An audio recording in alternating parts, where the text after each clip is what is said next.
Imagine living with such extreme and relentless pain that you're facing a hysterectomy in your 20s, the complete removal of your uterus just to make the pain stop.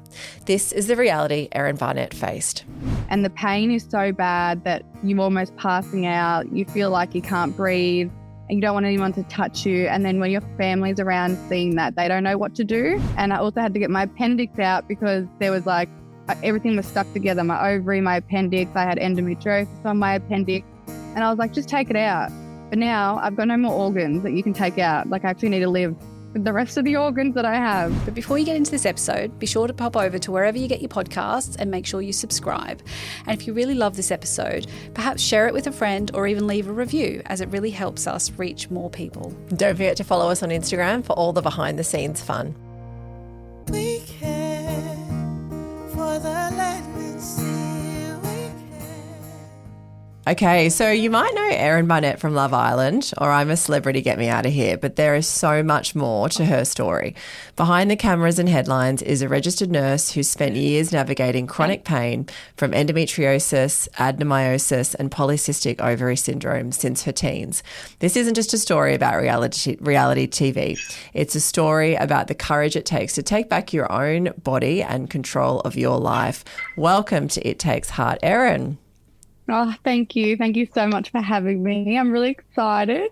It's a pleasure to have you. So before we get started, though, congratulations on your recent wedding. How did the big day go? Yeah, oh my God, the day actually went really well. Nothing went wrong besides my dad not having pants in his suit jacket thing. Other than that, we got the pants and everything else went fine.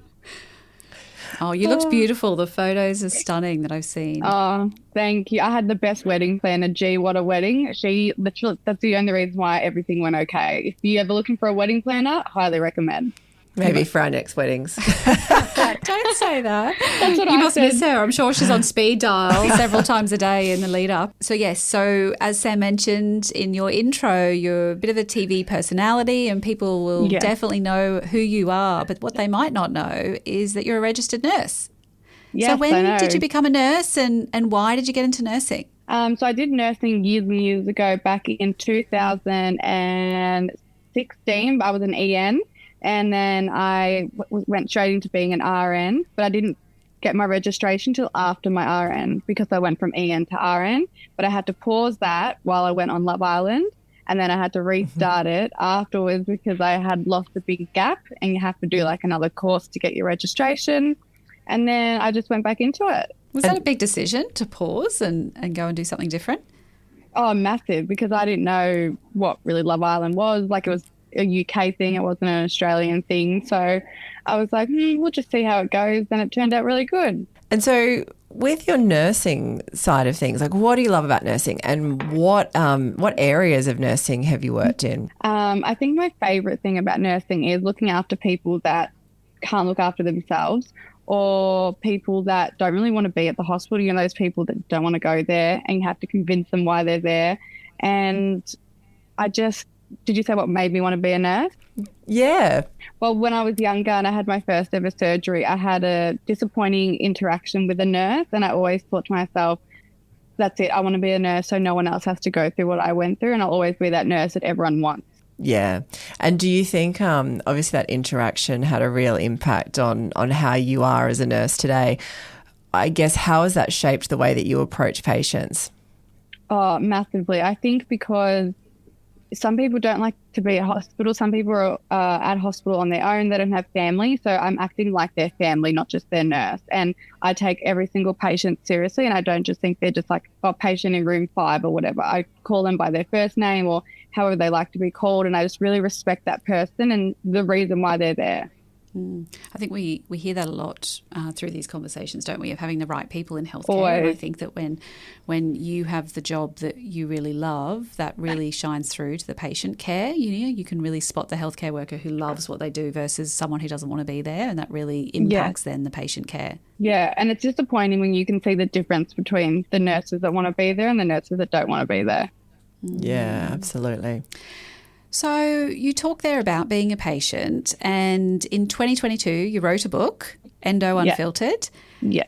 How did this come about, and why did you write the book? Well, I wanted to have a book that someone could read when I was 14, I had no idea what any of this stuff was. And I hate reading. I've never really, that's the only book that I've actually fully read is my own book. And I just wanted to have a book that people can read, that it's easy to read. It's not boring. I even have a cheat sheet in there. So if you can't be bothered reading, it just tells you what page to go to. And that family and friends can read, fathers of daughters can read, and they can understand everything. Because at 14, when I was 19, I was told that I needed to have children because of like my PCOS and all that. And at 19, who wants to be having children? Like, no offense to the people who are, but to me, I was thinking about the next birthday party I was going to, what I was going to wear, my sick days, like how much I was going to get paid for the work I was doing. I didn't care about that. So this book has really helped so many people, and I'm really grateful for that. It was a really well written book. It's funny that you say you don't love reading. Right? No, you don't love reading books, but it is so well written, and I flew through it, and I personally suffered with all of the same things in my 20s, and back then there was really no education. There was nothing you could read. I mean, obviously I'm in my 40s now, and it was. I said to Kate actually after I read it, I felt very seen. For the first time I was reading, going, God, I actually experienced that. I had no idea that was a thing. There was so much. There was so many little things, that I overlooked, or I went, oh, that's just part of it, and moved through it. So it was a really well written book, and there was a lot of great takeaways. Do you think? Well, I guess why do you think there's such a gap in education around women's health? And do you still think there's a gap? Because there definitely was for us 20 years ago. I think there is still a massive gap. And I also think I've got two older sisters, and me being the youngest, I just watched them go through bad periods, and I thought, oh, that's just what periods are. I watched my mum, my grandmother, and I was like, oh, that's just what periods are. And then when you would go to the doctor, they would say you either have to lose weight, Panadol, Nurofen, heat pack, that's just part of being a woman. And then when you do sex ed in school, they don't mention anything about that. It's just safe sex, blah, blah, blah.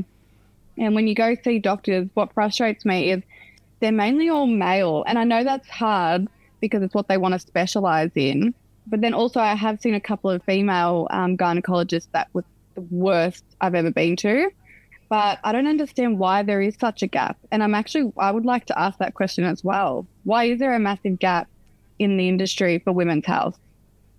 And why does no one take it seriously?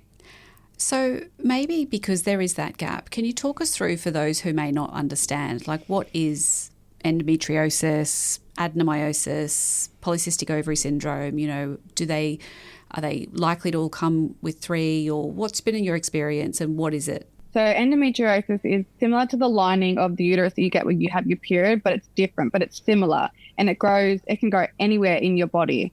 And it also reacts to the hormones of you when you do have your period. So the cramping, wherever you have the endometriosis, it's gonna start to hurt. Adenomyosis is kind of like a sister to endometriosis, and it is in that lining. No, it's on the outside of your uterus. So it can't be diagnosed correctly unless you have your uterus out and have a biopsy. And then polycystic ovary syndrome is cyst that is inside your ovaries, outside your ovaries. And unfortunately for me, I've got a different dad from my siblings. So my nan had endometriosis and my mum has PCOS. So I got the best of both worlds. And they're a big, happy family inside your body. They really love each other and they bounce off each other. And it was when I found out that I had all three, I was like, that's just great. That was just like the best experience I've ever had. And that's when I realized I had no education around it. Even when you're young, you get your period, I reckon there should be like a pamphlet you get to let you know that what's normal, what's not normal, and on the floor in a lot of pain like painful periods is not okay. Yeah, we heard from another guest recently, didn't we, that just because it's common doesn't make it normal. And I think when we're talking about these topics, that has never been truer, that everyone at school would be going, quite a few people were going through similar things. So you just think, well, this is just what it is. And when you think about even getting your period and the little starter packs that you might be given from, your mum or parental figure to make sure you're prepared for that, I don't think anything really prepares you for any associated pain, or if you've got heavy bleeding or any of those sorts of things. Yes, well, I recently was working at a school as a school nurse, and what I did see, which I really liked, is back because I'm 30. When I was at school, getting a period was like if you had to get a pad, you would try and hide your pad and go to the bathroom. And Yeah. God forbid you made a noise that knew that you were unwrapping your So pad. It was true. so bad. Yeah. But the school that I worked at, girls don't care anymore. They would come in and be like, do you have any pads? I've got my period. And like all people around. It wasn't a secret. They're a lot more open. That's why I love having these conversations, because younger women will be watching this and think this is not normal, this is normal, or I should go see a doctor. But then also not many people have the ability to go get good healthcare. And I know that for myself because unfortunately my mum was a single mum of 4 and I was on a waiting list for a very long time, and my first surgery went really bad and then my second and third were just as bad. And if I was given really good healthcare from the beginning, I probably wouldn't have all the issues that I've had now. Yeah. Tell us about then the pain that you've experienced over those years, and I guess more about like the impact that pain has had on your daily life, your relationships. You know, I don't think there's a lot of conversation around that. Exactly, and it's so true. So it does take a massive toll on your personal life, and if you've got a partner, a massive toll on their life as well with your relationship with them, because the pain is all of a sudden. There's no time frame for it. It's not scheduled in for a Tuesday at 2 p.m. You're going to be in pain for an hour. And it's not something that Panadol can resolve, right? We're not talking, pain to take the edge off. I know. And then when you present to the doctor's office in a lot of pain and they recommend Panadol, Nurofen, rest, and you're like, yeah, but I can't even afford that. I need to go to work. And the pain is so bad that you're almost passing out. You feel like you can't breathe and you don't want anyone to touch you. And then when your family's around seeing that, they don't know what to do. And that's what's sad is, so people should know what to do in that moment when a woman is suffering with extreme lower abdominal pain. When were you diagnosed with endometriosis? How long did it take from being 14 to that diagnosis? Between 19 and 21, which is such a shame because when I had my first surgery, it's even written on our medical, because I asked for, what is it called? Your rights. You know when you can get your... Yeah. What is it called? Records. Yeah. So we got that done. And they even wrote on there, spec something, blah, blah, blah, looks like endometriosis. And then we asked about it and the doctor was like, it looks like something called endometriosis, but it's all right. She's very young. There's no need to worry about it. If it gets worse over time, just come back. And I'm thinking, well, I should have been diagnosed then. And then after all these surgeries for cyst ruptures and removing my ovary, then they did a biopsy on a bit of my endometriosis and they said, oh, look, you've got it. And then they were doing it wrong. They were burning it off. And then I was having too much scar tissue and then it was growing back worse. So it was just over. Like my whole 20s, I was just in and out of surgery. So was that what prompted you at 23 to have a hysterectomy? Well, I asked for a hysterectomy straight away and they only gave it to me in 2023. So they said that they wouldn't give me... How old were you then? 28. 28, yeah. Yeah. So I asked for it earlier and they kept saying no because the side effects of having a hysterectomy at such a young age. And when I did get it done, they still kept my right ovary. And I was so mad because I was like, the PCOS, like I'm still going to get cysts. So then I was on Zoladex again. That was terrible. And then after a while, as soon as I turned, I was almost turning 30, I was like calling the gyno. I'm like, listen, you're going to have to take it out. I don't want to do these injections anymore. And he was like, all right, fine, you win. And I also had to get my appendix out because there was everything was stuck together. My ovary, my appendix, I had endometriosis on my appendix. And I was like, just take it out. But now I've got no more organs that you can take out. I actually need to live with the rest of the organs that I have. So go back a step there. You mentioned injections following the hysterectomy. Talk to us about that. Why did they leave one ovary? So the Zoladex injection puts you into medically induced menopause and it's meant to turn off your ovary, so tricking your brain into thinking that you don't have an ovary. And then I was also on a HRT patch to give me the hormones that my ovary wasn't. And the reason they don't want to take your ovary is because the side effects of not having naturally produced hormones is, your life expectancy lowers, you get risk of cardiovascular disease, all these different things. But I would rather risk that. I would rather have a good life and die at 65 and be in and out of surgery until I'm 60. Do you know what I mean? Yeah. And was there a final straw that kind of got you to that? Because it sounds like you were asking and asking for this hysterectomy.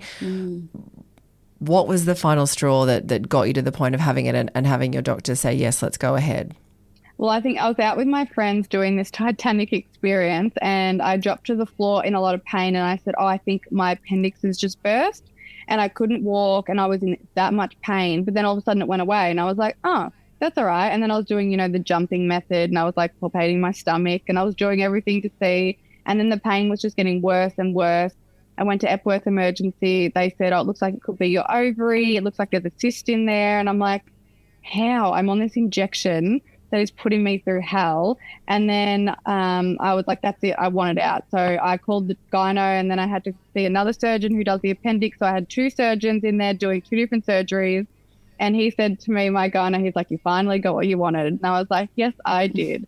And he goes, he's like, I hope I wasn't going to see you before I retired, because he really doesn't agree with the whole taking the last ovary out if you don't need to. But in my opinion, I was like, it's my body, and I will sign, like, you can get cosmetic surgery, whatever you want, and you can sign a waiver, and they will tell you, because when I got my boob done, they said, you shouldn't go this big, this can happen, but here's a signature, and it's, sign your life away.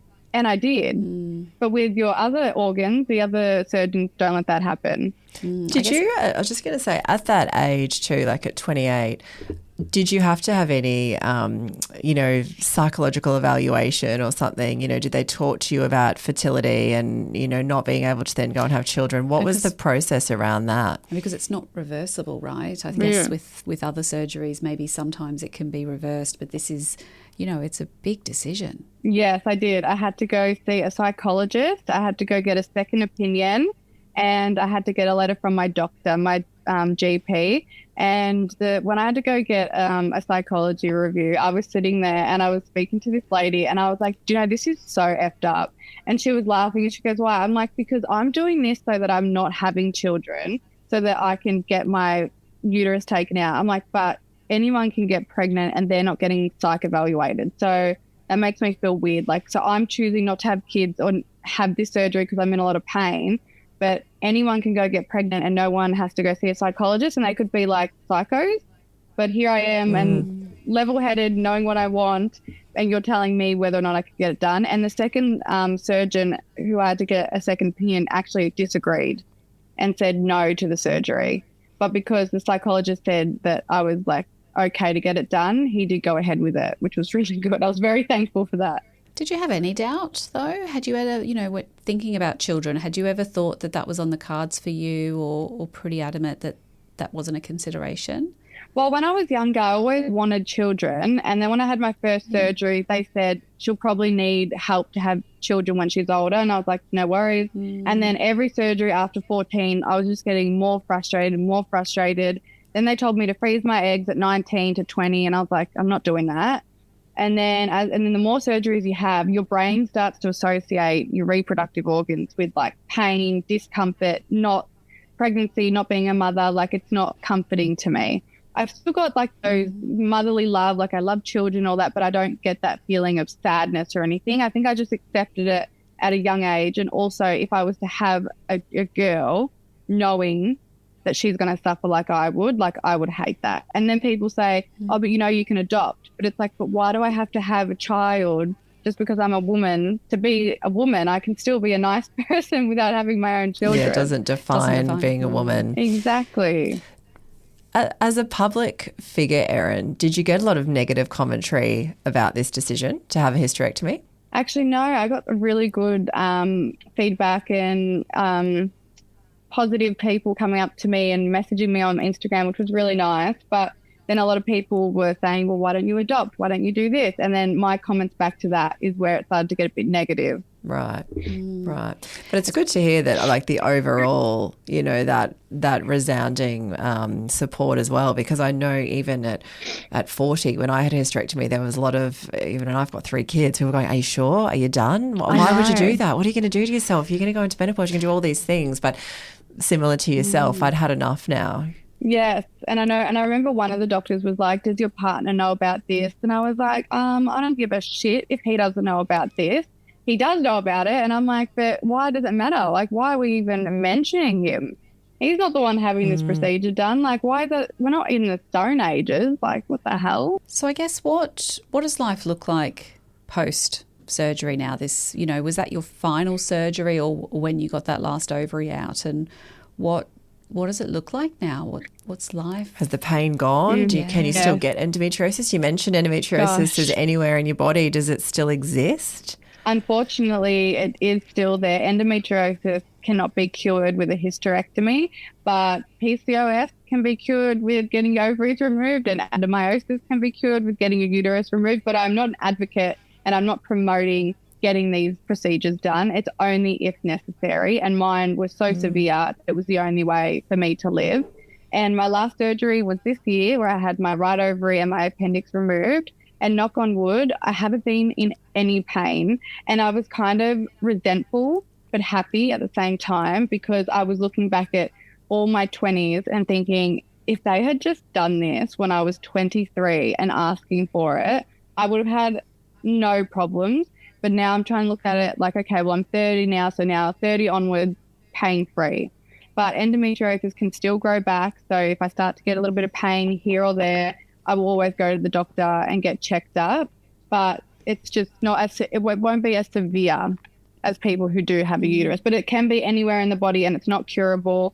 And I really wish that there was something that we could do about it. And I know we have to raise funds for endometriosis research, and even that's hard. But hopefully one day soon there's something that we can do other than popping 1 million pills at such a young age to try and stop your period. We can try and figure out why this is happening. Because that's very true. I know when I was in my 20s and diagnosed, it was all about just taking the pill. It was just take the pill and that'll help, and then keep going in for surgeries and burning it off and take the pill back in again. But there was no other conversation around it other than that. No, I think absolutely. what we're talking about, and I think what we're talking about is really extreme too. Like, I think with any of these diagnosis, there's such a spectrum, right, of where you sit and each and every time. And I think for people to understand what you're referring to, I imagine is, you're unable to leave the house. You're, you're dropping to the floor in pain. It's genuinely having an impact on everyday life for you, which then has a knock-on effect to every other part of your life, be it relationships, your mental health, your own wellness, your career. I imagine it was just affecting every component of your life. Yeah, absolutely. And all the times I had to take work off, my sick leave that was non-existent.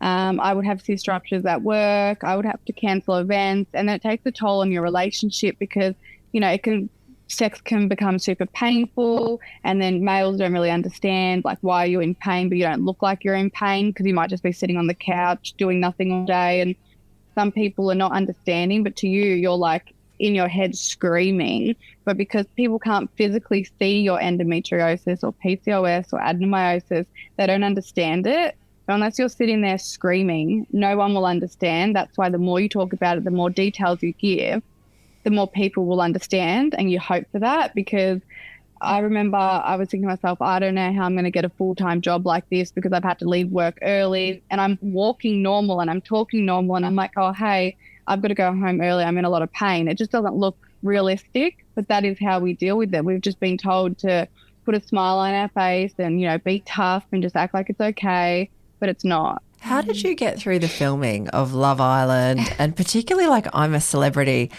Get Me Out of Here?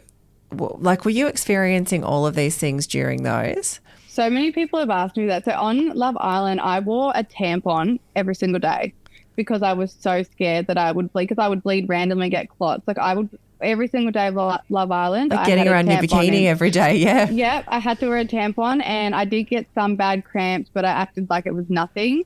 And then as soon as I came out of Love Island, everything just went downhill. And I don't know if it was the stress from it, like from post Love Island stuff.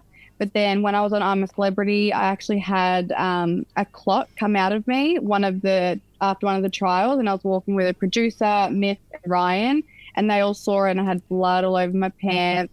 And it was really nice because then they offered me like a hot water bottle and it was like leopard print, and you can only see it for like a split second in some of the filming. And I was just sitting there with the hot water bottle, and then I was just sleeping most of the days. And that's why when I got voted out, I was like, you know what, I understand, because I'm not doing anything because I'm sore and I'm tired and I'm hungry. But it was hard. It was really hard. But I was raising awareness for endometriosis on I'm a Celebrity. We've gone on to be a brand ambassador, haven't you, with Endometriosis Australia? Yes. I reached out to them years ago and I was like, I think I deserve some sort of a medal or some sort of a badge or something. I think I've gone through enough. Let me be an ambassador. And then when they took me on board, I was so happy. It's really great to be raising awareness around these things, and just having other young girls just hear stories, I think, makes them feel not so alone, that there are other people. It's not just them, or it's not just in their head, or it is really happening, because as you say, you can't see it. And I was thinking, Erin, like, as a mother of daughters, they're going to be getting into their early teens. What advice would you say to me? How would you say, to educate the girls? What would you say? Make sure you do these things. I wish that I'd known these things. I just wish that I had more knowledge on it. But obviously with your mum, it's a bit awkward sometimes when your mum's talking to you about, vaginas and periods. You're like, ew, mum, shut up, go away. No, I'm so cool, Erin, I swear. And then what I would love for people to do is like give them either my book or any other books, just kind of slip it into their bedroom, let them read it, or find someone that they can talk to. I always say to people, you can reach out to me on social media. I'm happy to answer any questions, especially for young girls that only have like a father, or if they live with their grandparents or grandfather and they don't have any women in their life to talk to about this. Like, I'm always there on social media, and just lots of education, but in a way that the kids will respond to. It can't be boring, and it has to be something, fun. Because I wouldn't be listening. Like a podcast. You almost do like a podcast talking to 14-year-olds about periods and making it cool to talk about it. Yes, I know. But I'm always telling people, I speak to women daily, like hundreds and hundreds of women on social media every single day. I have mothers reaching out to me. I've got young girls reaching out to me. Like, what should I do? This is what's happening. And I'm always like telling them, go speak to your parents or go see a doctor. But when you're when I worked at the school, it was the best thing because I had so many young girls come and ask for my advice, and I would be writing things down for them to go to their parents and ask for this, go see a doctor, see if you can get this test, this blood test, blah, blah, blah. And just the education around it is just so important. That school nursing sounds like a really great fit, doesn't it, for someone who's they sort of loved been me there and I loved it there.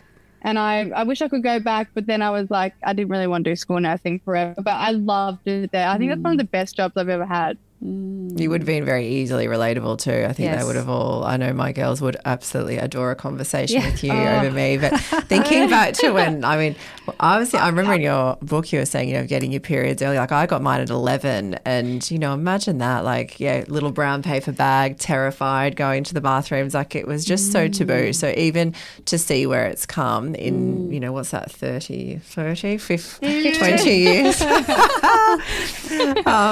hear, like, it's such progress. We get it, yeah. Yes, eventually we will get there. But it was good to see at the school that girls were not that worried about talking about their periods or asking for a pad, or they weren't trying to hide it. They were just grabbing it and walking off to the bathroom with it, where back in my day in high school, oh my God, if you were seen holding a pad, that is it. Like, leave your school, leave the country. It was so embarrassing. Yeah, and the boys, educating the boys so that they're comfortable around it too. I have a son, and it's really important that we talk about those things to make sure that he never makes anyone else feel really uncomfortable. And I feel that that's really important because I remember boys pulling, I had a little pack in my backpack and it looked like a pencil case, and that was sort of what Mum tried to help me with. And if boys pulled it out, you're right, you may as well leave school.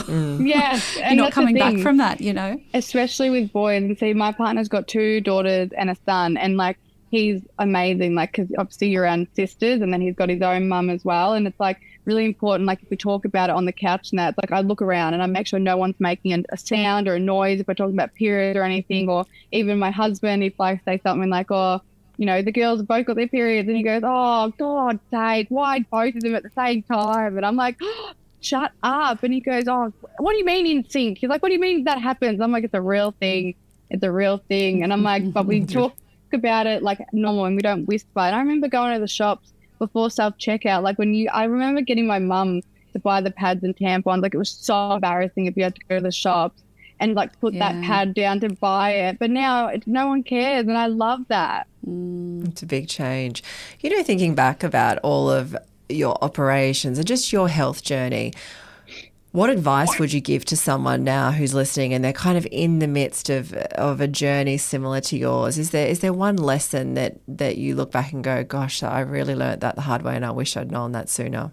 I wish I had spoken what I was going through to more people, not just my mum, and left it up to, because obviously you're a child, but I just wish I spoke about it to more people.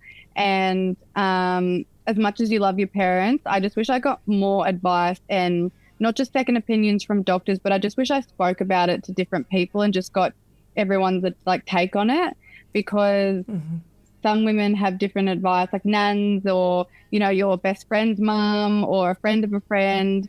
I just wish I had more people to talk to about what I was going through, and if they thought this was a good idea or if they had any experiences that I could take from it.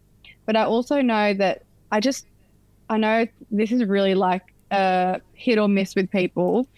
I really think these days you should be going under surgery to be correctly diagnosed. I know it's a dangerous surgery, but you're having your tonsils removed when you're like 4 years old. That's also a dangerous surgery. But instead of giving young women a bunch of pills and then telling them to come back when they're 19 and 20, then have surgery and then say, oh, it's actually not endometriosis or it's not that. So I've been giving you the wrong pills for 6 years.